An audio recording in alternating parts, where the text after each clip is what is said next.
Namaste and welcome to another episode of Viewpoint. Not even a month since Trump has taken over and there's a dramatic shift in foreign policy and a new world order set into motion. So what exactly is happening in the United States? What exactly is the policy shift? We have with us a political researcher and analyst, Mr. Suresh Kochattil. Namaste ji. Namaskar. So we've seen a lot of drastic changes, Trump signing many executive orders. A topic which has come of interest to many analysts across the world is there a shift in the world order, a post-World War II kind of a world order, with Trump saying we are going to back off from World Health Organization, Trump saying 68% of funding that NATO receives is from the US, so perhaps we should tone that down. A lot of attempts to kind of shake hands with Russia again, target is back on China. So what exactly is happening in the US? Well, lots actually. 3 weeks into his office, and I think Donald Trump has set a scorching pace of growth. I had written about it in my LinkedIn profile also, that what Trump is doing is something very dramatically different. He's shooting 100 things. He knows that 20 of them will not strike that target or may get stayed by the courts, but be it. He's still trying. There's no harm in trying. Nobody will say that he didn't try. He can always go back to the people of the United States and say, look, I did this, but the court stopped it. In US, most of the judges, are appointed politically. So there are some judges who are appointed by the Biden administration and by the Obama administration who are giving rulings against President Trump now. Anyway, that he will handle it on his own. But what has happened suddenly, look at diverse things. We look at it from Ukraine, Russia to Gaza, to the detainees being sent back, to the drug war that US is fighting. There are a lot of things happening at the same time, but there's one clear policy. That is, America will dictate terms. That's very, very clear. And I think no getting away from that. Our parliamentarians may cry and crib about why our people were sent back. Look, these are illegal guys who went there. They didn't follow the normal route. They didn't take the visa and go there. They jumped the border. They did a donkey route. All these were done by these guys. So they deserve to be sent back the way they were sent, whether that's a military plane or a commercial plane. If you ask me, why should government of India bring them back? If you ask me, they should let them pay for their own fare and come back. Let them, if they knew how to get there, they should know how to get out also. Right. It's as very simple as that. And spending millions of dollars of taxpayers' money, I'm not for it. I don't want my money to get back people who went there illegally in the first place. I can understand somebody who went there by mistake, got his visa expired and all, that is a different thing. You have 170,000 Indians at the minimum, that's what has been documented by the US government, who are illegal, undocumented migrants out there. And they will be sent back. You can't, the aircraft maximum can take 230, 240 people. So how many aircraft will you need to bring back 170,000 people? It's going to be humongous. Do you feel right now Trump has taken the decision of deporting illegal migrants? This didn't happen before. So is it part of a previous world order where we should have a borderless kind of a society, anybody is welcome? So is this something like undoing what the previous world order was doing? Or? Yes, correctly. If you look at Biden, what he did, he kept the boundaries open. There was a wall, but there's no wall. There was an app where people could register and stay for till the US government would give them some kind of recognition. People are being put up in hotels. The taxpayer money was being spent. Ridiculous, if you ask me. If Rohingyas come into India, which they are right now, or Bangladesh is coming to India, we will react the same way. Right. Why should we give be the please come stay with us like what UK is doing, and you will suffer the consequences tomorrow. Right. We are already doing that. Okay, that's a different game. That our thing is still under control. But US was a magic, this one, that it draws everybody and anybody in the world.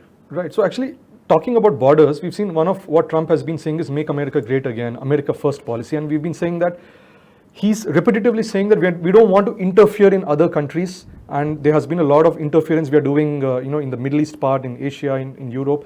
Let's focus on our borders. For the first time, we are seeing he's targeting Canada. He's saying Panama Canal should be back to us. He's saying, let's talk to the Kingdom of Denmark and get back Greenland. So you think there's a dramatic shift in policy where earlier the focus of the United States was outside of the two American continents, but right now he's getting the focus back here. Is that what's happening? The US has never fought a battle on its soil, till date. Only 2 times the US was attacked. Once, of course, we all know the Japanese Pearl Harbor invasion. Okay, that was a suicide bombing kind of thing on an aircraft mode. Second one was a 9/11. Otherwise, US has never fought a battle on its soil, be it Vietnam, be it Somalia, be it Afghanistan, Iraq, nowhere. Everywhere they were fighting in a different country and they would leave that country in a mess and get out. I think President Trump has realized that it's foolish to go and fight in somebody else's war. Right. We did that once with IPKF in Sri Lanka and we miserably failed. Right. Never get involved in somebody else's war. Let them fight their own war. That is my lookout also. I mean, that's why I look at it. But speaking about what you said about President Trump's priorities in sending back people or whatever he's doing, the Gaza plan was something very atrocious, and we can speak about that later. But my point is, he is setting agenda right now. Right. Others are reacting to it. Panama Canal, they agreed. Now they said we'll get out of the BRIC project. We will not have the Belt Road Initiative with China. It worked. Right. Mexico, the cartels, they put 10,000 army men on the border. They are being there. The Canadian border is open. There's no fencing also. Right. The Canadians have said we will put an army there, so he's paused it. So literally like he's playing with his guys around, China, he's put 10%. China said we will not back down. So China imposed its own thing. But in case of China, it's a different ball game. The US will suffer for some time because they don't have those kind of cost-effective things that are coming from China, especially the automobile parts and the electronic parts. They will have to devise their own system of making it in US, Right. which is going to be pretty difficult. But at least somebody has made a start. That is my way I look at it.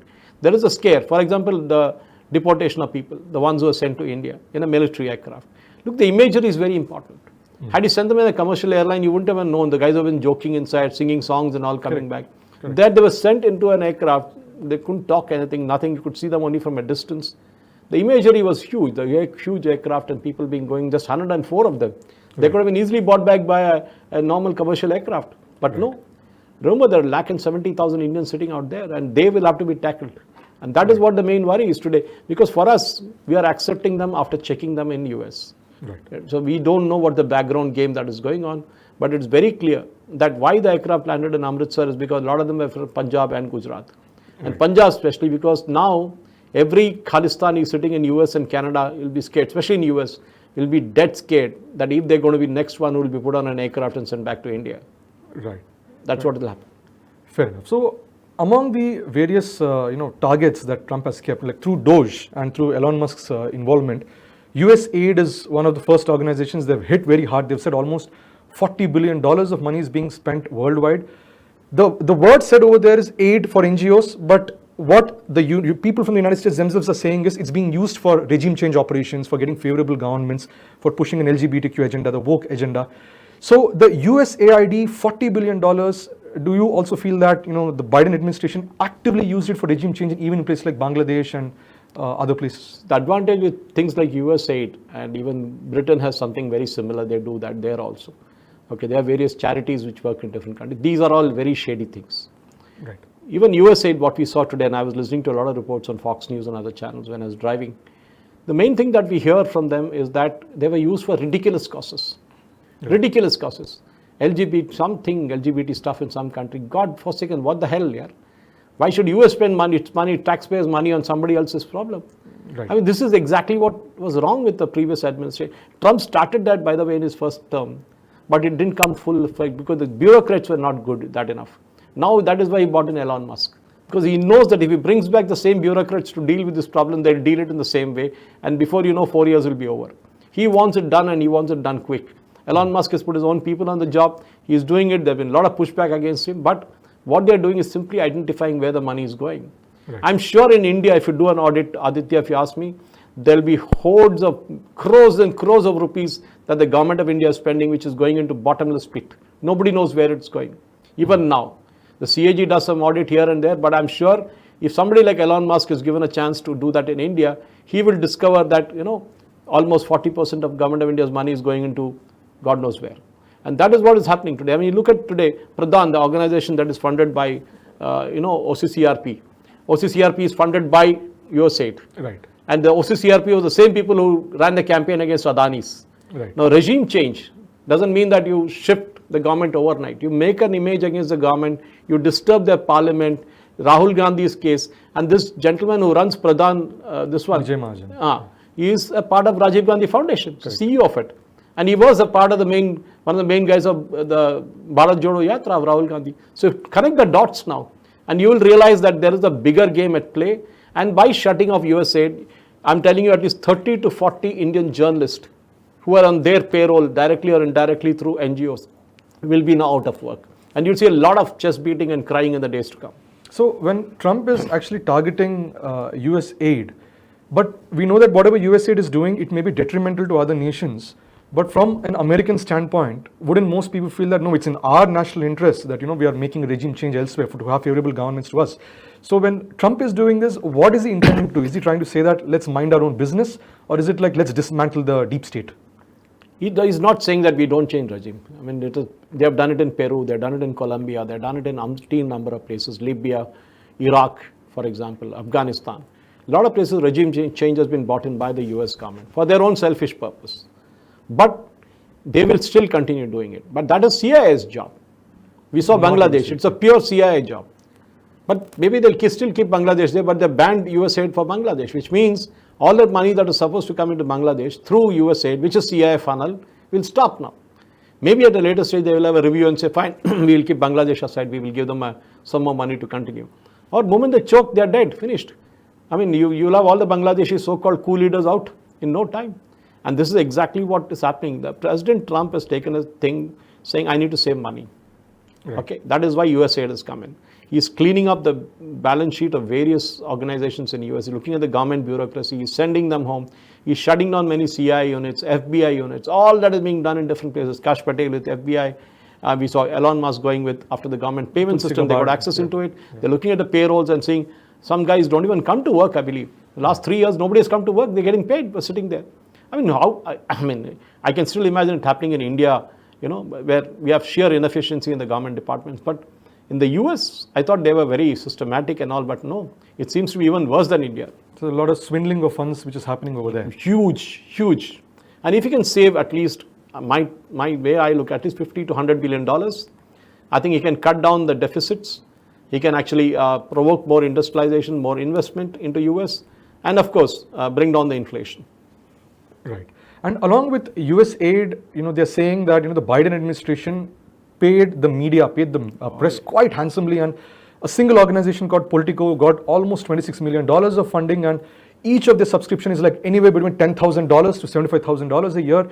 So do you think this was part of Biden's effort to ensure that he comes back, or Kamala comes back to power again, or is it a necessary exercise that you always keep media in your good books? I was watching one of the US news channels today, and they were running a program of an interview with Kamala Harris, which was done by another channel, right, where her video was heavily edited in her favor. I mean, when looks at it, it feels like, it's like so kiddish they've done it. And that's exactly the point. Politico, for example, why did it need to have $26 million being given to them? Because they wrote stories which are anti-Trump. They targeted Trump's advisors, including Kash Patel and others. They targeted a lot of the Republican Party seniors. And of course, they were singing hosannas for the Democrats. Forget them. New York Times was getting it. Washington Post was getting it. These are all culprits. If you remember, Aditya, we spoke about the entire woke system and the anti-establishment thing which are targeting India. Okay, last week I read an article, I don't know, was it Washington Post, which said that Hindus are trying to convert tribals in Jharkhand. Yep. What? The tribals are Hindus, boss. Right. What idea did you get that, That is because they were trying, the other religion was trying to convert them into their religion. They were not succeeding. So they're blaming the Hindus for it. Right. Like today, one guy used, BJP will call the coming back from America by this illegal migrants as Ghar Wapsi. It's not Ghar Wapsi actually. The point is very simple. I mean, I am a subscriber to New York Times. I pay 2,500 rupees every year to read their entire digital edition because I feel it's worth reading it, whatever said and done by be their political affiliation. But the point is very simple. When the Americans learned that their hard-earned money, taxpayer money, was going to buying subscription for a kind of a organization like Politico, they would naturally bang their head against the wall. And essentially Politico is just going to get information from the government, and the government is again buying information back from Politico. And no, the worst part is I was reading today morning that CIA used to give articles in Politico, which right, they used to use it against a particular country or an individual. Right. They were running the dirty game against the Trump advisors, the Trump camp. They were running articles which are given by the CIA. The Politico didn't even have to bother to write it. They had to just publish it. Right. That's it. That's why they're paid. I mean, I'm telling you, the government of India demanded in one of my tweets today after this thing about USAID came out and how they were financing Indian NGOs through OCCRP, because the same OCCRP, Aditya, was quoted by Prashant Bhushan in the Supreme Court. When the Supreme Court asked him who gave you this information, he said OCCRP. And who is the OCCRP representative in India? Prashant Bhushan. Right. Imagine, he's quoting from the same publication which he claims is an overseas one, which is a group of journalists. Yesterday I got a mail from them. I don't know how I landed up in their mailbox, asking to donate because the US government has stopped the funding. Imagine, These are guys who are writing stories against Adani day in and day out. Now you just connect the dots. You will know why they were being paid, who was paying them. Definitely there has been an inquiry. The government of India, I think Pradhan Mantri Narendra Modi has to order an inquiry, serious senior level inquiry as to who journalists in India, which media houses in India were getting funds from which NGO, and connect back and see where the funds were coming from. Then you will see all this, so-called print and Quint and Scroll and all these channels, they were all being paid, the Caravan and all were being paid millions by different people. And even fact checkers like, Zubair and others of all news. But potentially is this also by the Prime Minister Modi ji in the budget session, the parliament said, like, this is among the first time that without any Western or, foreign interference, we are running a parliamentary session. He openly stated that. It is. You look at the last 6 to 7 parliamentary sessions. We had Rafale, we had Adani, we had Hindenburg, we had something or the other that would come exactly 2 or 3 days before the parliament session would begin. And the entire parliament session would be disrupted. Yeah. Okay. This time they had only Mahakumbh. Yeah. So they went on abusing Mahakumbh, they went on abusing Hindus, and they'll know what happened in the Delhi election after that, the Congress party. So this is exactly the point. There's a pattern, there's a method in the madness. It's not just madness. There is a method in the madness. That funding has to be investigated. The kind of lifestyle some of the journalists, Pranay Guha, Thakurta, you name it, I can name it, all of them. The lifestyle they live, either they are Chinese funded through the Chinese state media, at least they are very open about it. Narasimhan Ram of Hindu, we all know, is funded heavily by the Chinese. They give supplements in Hindu newspaper for a conference held in Beijing. God only knows why. These are all funding mechanisms. And I think the government of India, as they shut down many of the NGOs who for the FCRA regulations, they need to shut down these guys, take them, put them in jail, expose them, even forget them, put them in there. Like Politico was exposed today. I think they will have to shut down. There's no other option in Politico. Something similar should be done with the publications in India who are receiving foreign funding. Fair enough. So considering that with Trump's efforts, a lot of these foreign intervention is reducing, but curiously enough, Trump in another statement saying that we are planning to take control of the Gaza Strip, and then this is going to be a Riviera of the Middle East, and the residents of Gaza, we plan to resettle them elsewhere in the other neighboring countries like Jordan, Egypt. They need to open up, they need to take them. So on one side, he does say that we want to stop interfering elsewhere, but then again in Gaza, he's saying that no, we need to do something about it. So isn't this some kind of a difference of strategy in both places? Sinai Peninsula, who owns it? Egypt, right? Egypt? Yeah. Whom does it belong to? Palestine. They all grabbed it during the wars, 6-day war or after that and before that. Right. Jordan sits on, from the river to the sea is a concept. Correct. So where's the Jordan River? In Jordan. Correct. So why are the Palestinians not having that? Right. These are all a part of Palestine, which is what President Trump immediately said, you need to send them to Egypt and Jordan. He didn't mean that those countries, the land those countries are holding of Palestine, these people should go there before the entire area is rebuilt, minus the tunnels and all. Because if you give money to the Hamas now to rebuild Gaza, they will do exactly what they did in 10 years or 5 years from now. They will be the same terrorist organization with a new set of tunnels and everything. So right. President Trump, as somebody was jokingly saying, Gaza Laga now, it's going to be not Mar-a-Lago, it will be Gaza Lago now, that will be built.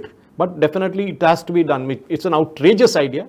Nobody will accept it. That's a different matter. But President Trump has made it very clear that if you want funding and if you want Gaza to be rebuilt, it has to be done on my terms, our terms. And that is very clear. He doesn't have an iota of sympathy for Hamas nor for European Union.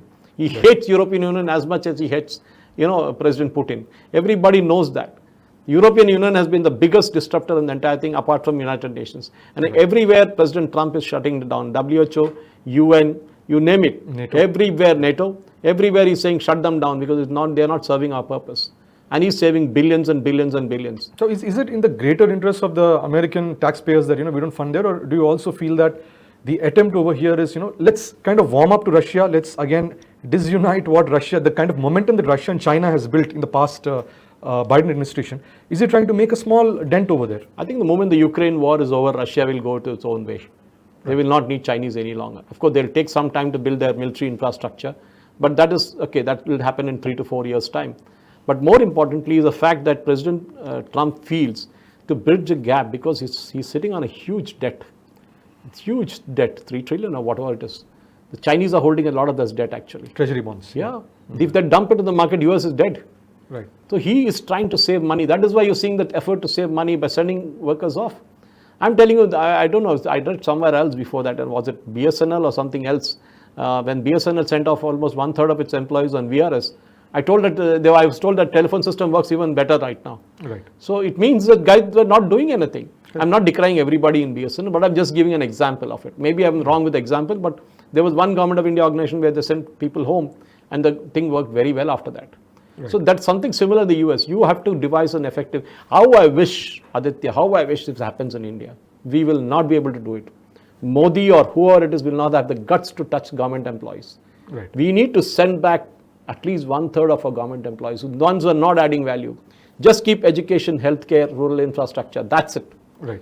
We have 101 government departments which don't know why they are there, which do some shady research. Let's keep ISRO, let's keep BHL, let's keep HAL, all these big organizations which are working wonderfully well. Shut down everything else or let the private sector take over. And that's exactly what President Trump is doing in the US. If somebody can do it better than I'm doing it, let them do it. Simple as that. So as a concluding point from your side, considering that Trump now has control of both the Senate and the House of Representatives, we've seen there's a lot of aggressive America first kind of a stance. He has a plan for Gaza, he has a plan of tackling Canada, he has a plan of tackling China. So, and most importantly, he has a way of tackling the deep state itself. So do you think in this term, this would potentially be the last term of Donald Trump? So do you think he's going to implement any of that and set a ball, rolling in terms of another new world order? Or do you think after 5 years, we may see some kind of a flip again? No, it will not. The Republicans have ridden the tiger now. They tasted the blood and they will not let it go. It's simple as that. I tweeted the other day that Trump is actually making life very easy for J.D. Vance to become the president in the next term, because it's very obvious that the way the momentum is being set, the people of US are excited. They're seeing changes. They're seeing efficiency in the government departments. In India, if you go to a government department, especially in rural areas, you will not find anybody at even 11 o'clock. Take our own secretariat in Hyderabad. It's not what time do you come in also is important. It's what you do during that time. Nobody has analyzed it. They're just file pushers. In railways and other departments, many departments, they still have typists. Right. Typist in this age when there's personal computer, there are laptops and people can type their own stuff. There are ready-made letters. They're typist even now. And ChatGPT is just typing it all for you for free. Yeah. So that's exactly the point. So why are we having government? We need efficient. Put more teachers. I have no objection. But teachers who work.